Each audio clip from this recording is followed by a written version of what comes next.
Alaikum. Bonjour tout le monde. Donc, nous sommes ravis d'être là devant vous. Nous, en tant que coordination de la coalition Yewwi Askan Wi de Djiddah Thiaroye Kao, nous avons convoqué ce point de presse afin en tout cas de partager avec vous notre réflexion sur la situation politique nationale,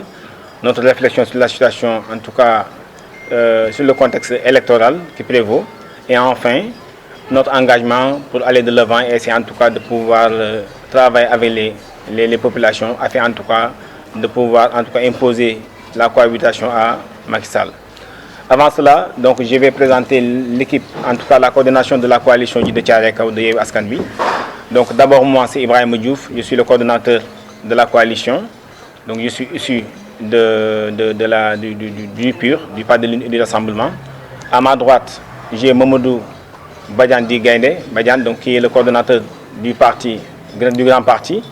À ma droite aussi, à l'extrême droite, j'ai Sadir Faye, qui est aussi, en tout cas, le coordonnateur adjoint de PASTEF, et après qui va parler en tout cas au nom des coordonnateurs de la coalition. À ma gauche, j'ai Mamadou Seck, qui est le coordonnateur de Taxawu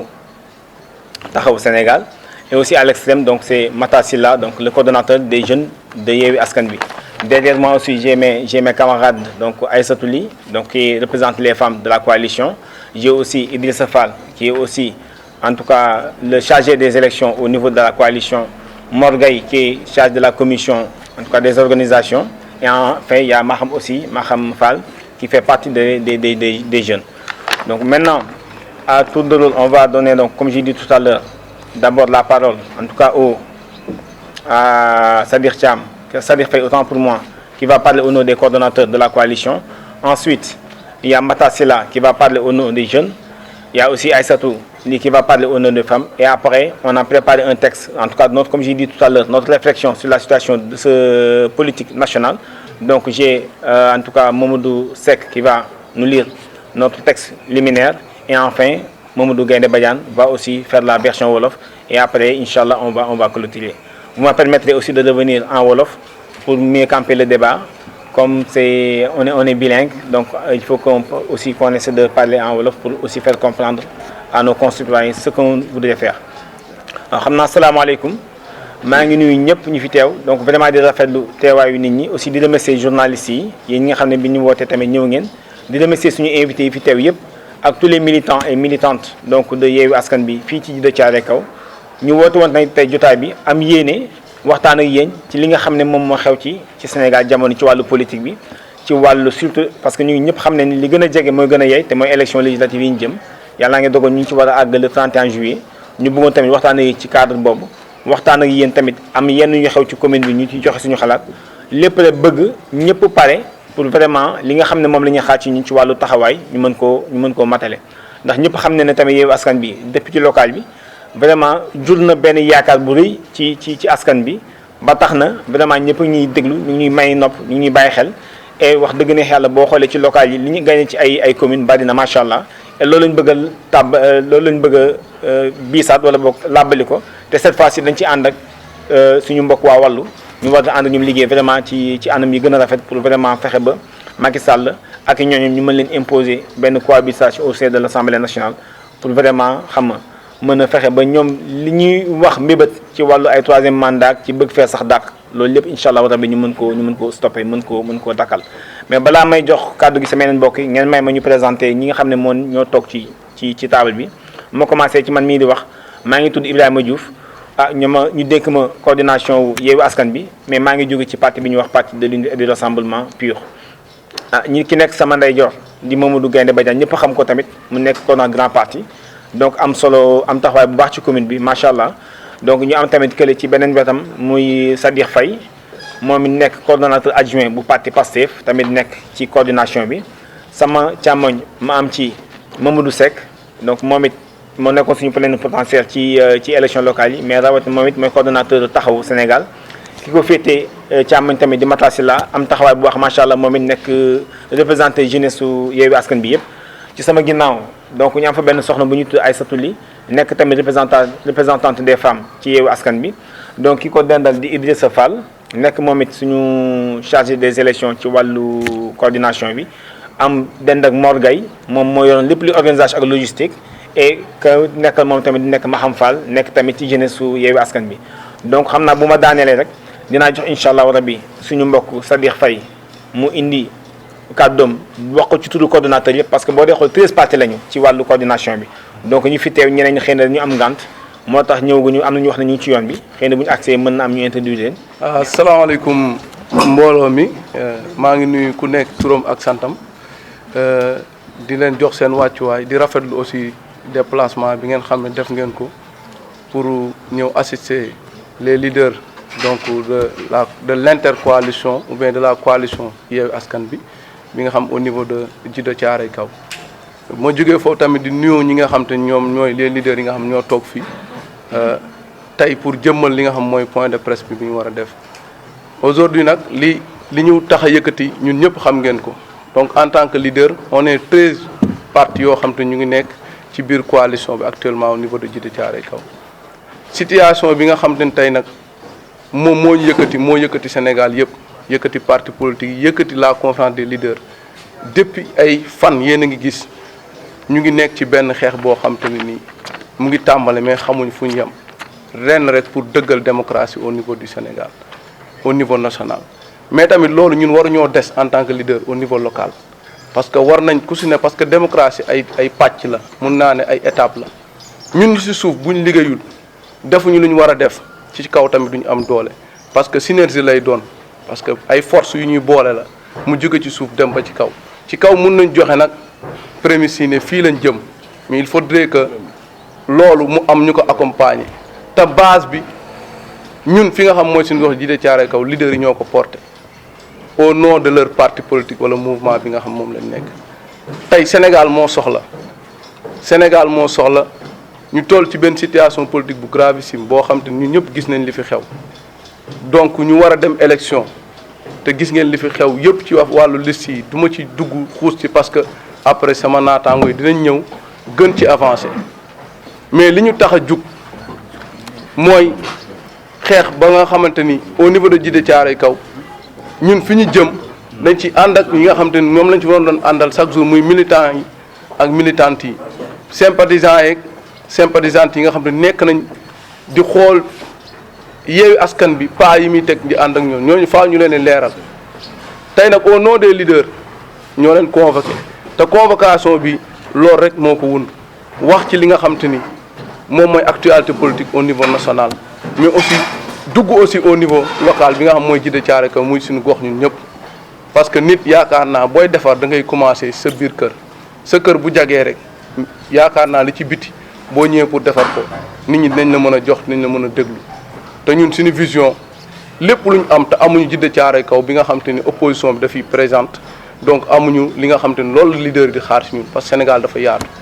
donc moo tax sur les conditionnalités yi nga xam te ni moom moo tënk la conférence des leaders ñu ni ñu tënku ci je parle au nom de la coalition Yewwi Askan bi tey au nom aussi des leaders yi nga xam ñoo nekk ci biir chaque jour ñu ngi ci xalaat loo xam fa lañ war a jëm pour élection yi nga xam te ni mooy élection législative yi lii am nag ba am gagné rek te pour ñu gagné loolu dépendre suñu leader yi ñun kese faaw ñu liggéey seeg yéen parce que ñun buñ jugee rek di wax te gisuñu kenn suñu ginnaaw yaakaar naa ni fit bi ñu war a am pour dem duñ ko am léegi nag loolu tax na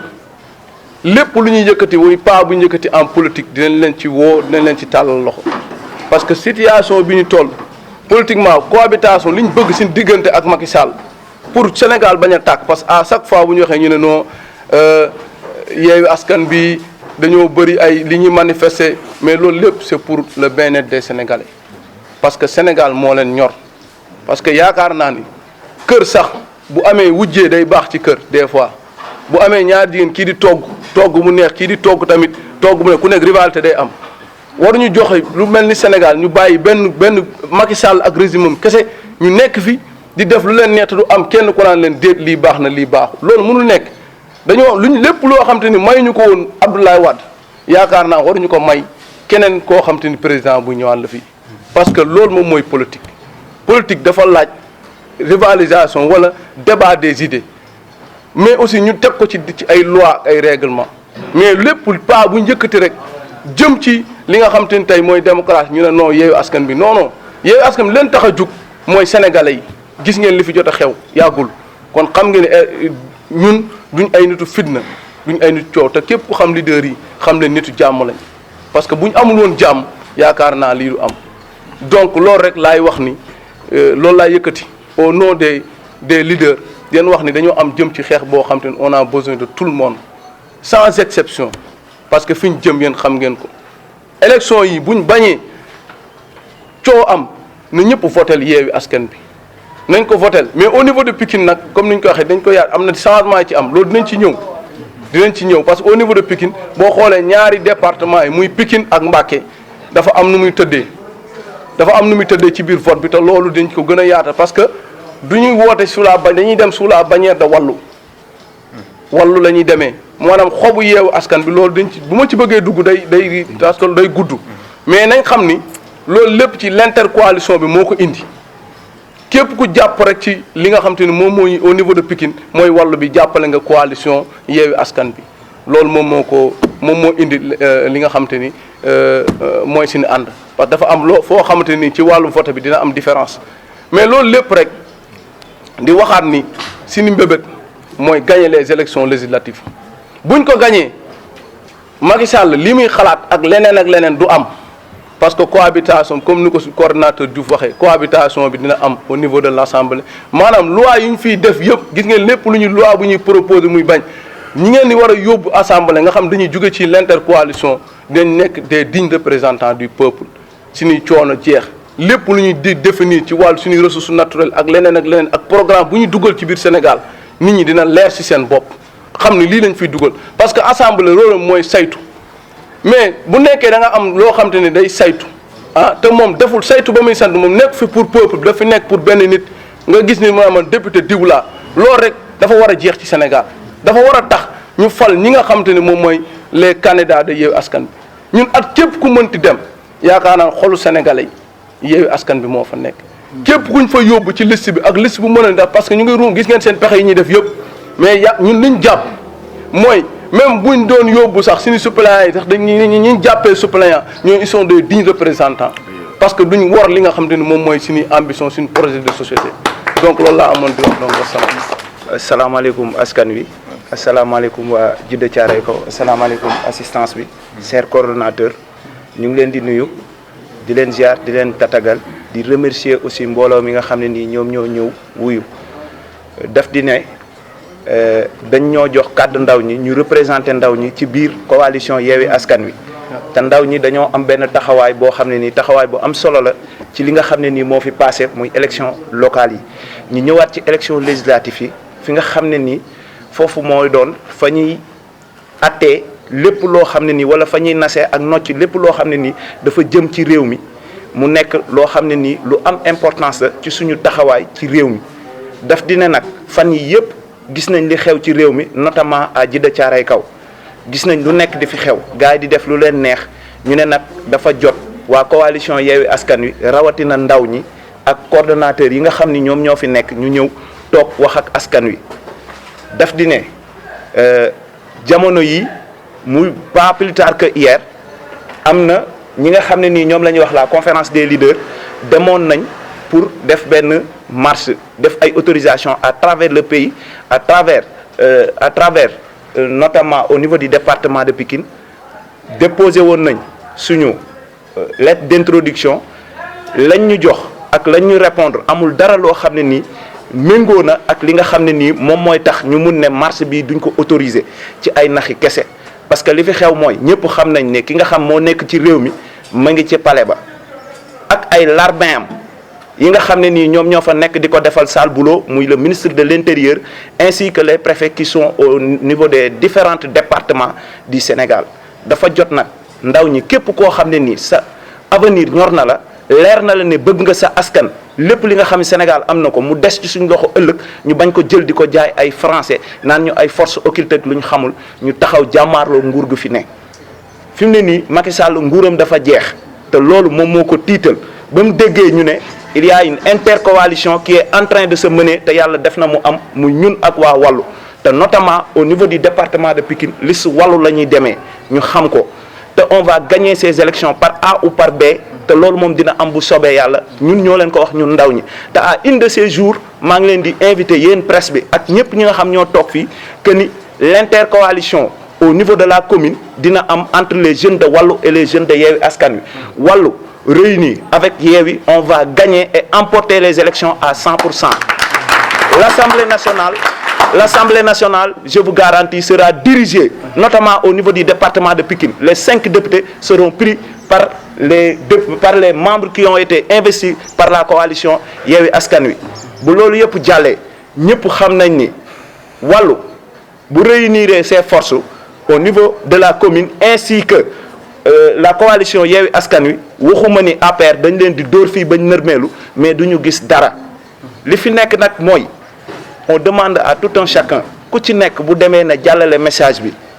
dinañu ñëwaat ci ni nga xam ne nii noonu la ñuy voté liste bi ñuy voté ak lu munti am mais benn objectif lañ am nañu gagné Sénégal nañu fexe ba cohabitation am ndax le président Macky Sall bis bu cohabitation amee yaakaar naa ni du fi am ñetti fan jël ay bagaasam dem abal ñu suñu réew ndax il n'est pas un Sénégalais je le dis et je le redis du Sénégal bu réew mi tàkkoon day gàddu ay bagaasam dem ses enfants ay doomam ak ay ministre am seeni doom fajawuñ ci hôpital yi liggéeyewuñ fi fajawuñ ci hôpital yi jàngeewuñ ci école sax yi nga xam ñun moom la ñuy jàngee actuellement li fi nekk ci réew mi kenn mënu ko wax moo tax j'invite à tout un chacun fii ku ci nekk na continuer la sensibilisation la coalition Yewwi Askan Wi et la coalition Wallu cette intercoalition là est l'avenir du Sénégal bis bu ñu pertee élection législative yi jaratul ñuy continuer ci politique on n'a qu'un seul objectif focus sur le 31 juillet Inch'Allahu Rabbi au soir de ce 31 juillet là on va gagner les élections et je vous le garantis au niveau de la commune de Djiddah Thiaroye Kao tous les jeunes se sont réunis amuñ benn objectif lu dul fexe ba APR ak actuel maire bi fi nekk nga xam ne moom la ñuy wax c'est le boss du département dinañ ko def loo xam ne nii ba muy dee dina xam ne musul gagner élection te amul xam-xam merci beaucoup. salaamaaleykum mbooloo mi maa ngi nuyu képp ku fi teew di rafetlu teewaay bi man la Aïssata Ly vice coordonnatrice des femmes de la coalition de Yewwi Askan Wi de Djiddah Thiaroye Kao ñun nag tey dafa am lu ñu fi dajale mooy waxtaan ci situation actuelle réew mi rawatina population Djiddah Thiaroye Kao ku nekk xam nga li fi nekk umpalewul kenn donc ñun ñu nekk ay ndaw nekk ay jigéen jug pour xeex combat problème bi ñu am mooy ndaw yi sonn nañ jigéen ñi sonn nañ rawatina jigéen ñi parce que mënuñu concevoir à chaque fois ñun buñ ñu soxlaa rek la ñuy wut si jox ñu benn 2500 wala benn voile ñu topp leen di yuuxu bu ñu paree ci ñun pare nañ ci ñun bu ñu leen gisatee soxla moo leen di yëkkati donc loolu noonu dafa war a deñ il faut que ça cesse donc te loolu noonu pour mu deñ ñun jigéen ñi ñoo ko fi war a dindi nuñ koy dindee mooy takk suñu sër yi ànd ak góor ñi fu ñu teg tànk ñu teg fa tànk parce que ñoom waruñu ñoo yóbbul dara te ñoom sax amuñu dara lu ñuy yóbbul parce que élection locale yi passé gis nañ ko donc élection législative yii di ñëw ñu war cee mën a feeñ bu baax parce que waruñoo nangu nguur gi fi nekk di caxat-caxatee si ne alalu réew parce que ñun ñooy borom de ce fait que buñ demee assemblée nationale li mu wax mooy am di bumbi alors que population bi duñ ci gis seen bopp te assemblée nekkeewu fi lu dul pour population bi nekkeewu fi pour nguur pour population la fi nekkee parce que tey mënuñu concevoir ñu naan ay milliards te tey bu ñu xëyee benn 5000 francs mënuñu ko dajale mënuñu ko wut ba am ko donc xam nañ ne situation bi métti na te loolu dafa war a dañ de ce fait que may woo sama mbokk jigéen sama moroom jigéen ñi di woo jigéenu waa Wallu yi que ñu ñëw fekk suñ ci combat parce que tey ki ñëw ne la ngeen bokk benn objectif ak même principe ne la tey dañoo jug pour xeex li fi nekk jóge fi donc kooku bu la woowee ci combat boobu nga koy wuy si donc li may ñaan ak mooy ngeen fekk suñu que ñu takk sëri bu mu dëgër jéem a dindi ki fi nekk jéem fee samp ka nga xam ne tey dina def la nga xam ne ku nekk ngi ci gis sa bopp di leen woo encore ci concert casserole yi parce que maa ngi gis sama naata suñu frères yi di demandé que ñun ñoo ko moom bien vrai que ñun ñooy borom donc ñun ñoo ñëpp a ko bokk mais ñun jigéen ñi ñun ñooy borom nañu wan ne que ñun ñooy borom ñu xool wax ñaxtu lu ñu metti ka tey ni ko président pro waxee ne dafa son bi dafa war a dem ba tey waa Nouakchott di ko dégg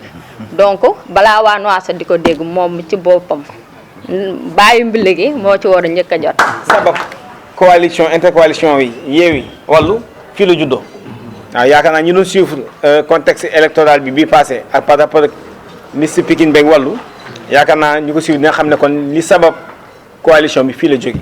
moo tax tamit ñun xeebuñu suñu bopp ci loolu moo tax tey ñu foo taxaw fii waxtaan yi ba pare tàllal loxo waa Wallu wax ne ni incha allahu rabi ñun ak ñoom la ba incha allahu rabi ba le 31 juillet kon ñu xam ne rek ni ko grand gaynde Badiane waxee nañu taxaw jàppalante parce que léeg-léeg dafa am kilifa bu ñuy wax Mame Maodo tudd wax ne politique dafa am ñeenti verbe yoo xam ne kenn du ko moomale sa bopp muy ne bul ko mën yow kese bul ko xam yow kese bul ko def yow kese bul ko sañ yow kese donc tey bu ñu taxawee fii di wax rek yàlla ak yéen a te même bi am na benn baat boo xam ne mooy le verbe pouvoir ci la bokk mooy bul ko mën yow kese yaakaar naa bu ko nit ki bëggee mën moom kese dictateur lay mujj te yaakaar naa suñu waa ji ci yoon boobu la jëm te nuñ ko nangul moo tax na ñuy ñaan ñëpp ku ne ñun boole suñu loxo ànd ni ko suñu jigéen waxee taq suñu sër taq suñu geño àndandoo ensemble vraiment pour mën a relever les défis parce que tamit comme ni mu ko waxee Yewwi Askan Wi jur na benn yaakaar bu rëy ci askan bi parce que turam rek dafa am solo yeewi nit ñi du yeewi parce que maanaam dañ ñoo takk ñii ñu ngi nelaw ñi dañ leen a takk parce que xëy na xel yi jàpp nañ ne rek buñ la tiitalee wala buñ la waxee dara da ngay rek daal di ragal toog te yaakaar naa fii ragal newu fi yaakaar naa Pikine moom wala Djiddah Thiaroye Kaw moom ku fi juddoo wala fi yeewit wala ku fi jot mës a jaar sax yaakaar naa gëwuma ne nga nekk ragal loolu moo tax nag ñu ngi ñaan ñëpp ñu taxaw incha allahu rabbi fu ngeen gëstoo di ngeen ñu gis ñu taxaw ànd ak yéen pour mën a relever les défis te incha allahu rabbi comme ni ko Matar waxee góor jigéen mag ndaw surtout ndaw ñi. ñu ngi leen di ñaan ngeen taxaw parce que tey ñun ñi ñëpp toog fii xëy na ñu pare son jeune waaye li ñu dund bu ñu ci dundaatee tamit mooy duñ mën a ci def dara waaw bu ñu dund ku ci dundaat akus lëf tuuti rek doo mën a ci def dara donc li des yéene ko moom donc ñun tamit ni ko mag ñi di waxee ndaw kenn du ko gunge ba mu àgg mais mën nañ ko gunge ba mu ñeme et donc ñu pare nañ tey pour partage d'expérience ànd ak yéen ci côté bu nekk pour vraiment waaw ak concert bi ñuy wax ci concert casserole bi daan ci ñëw moom laa bëggoon tëjee kon ñu xam ne rek loolu farata la parce que tamit am na ku sam ku wax ne bu newee bu heure boobu 20h ñu génnee ci ni di ko dëppee mooy wax ne tooguñu woon dara waaw kon nag c'est dafa am yoo xam ne dañ koy xem mais c'est des signes révélateurs yi nga xam ne rek li tax nit ñi di dund parce que nit ñi bu ñu wootee dara ñëpp ànd ci rek c'est parce que rek am na lu ñuy métti lu moo tax loolu lañ bëgg incha allah rabbi ñu ànd ko yéen vraiment relever défi yi ñaan yàlla suñu Sénégal ñoŋ suñu Pikine ñoŋ suñu Djiddah Thiaroye Kaw ñoŋ xam naa ngeen baam foofu lay tëjee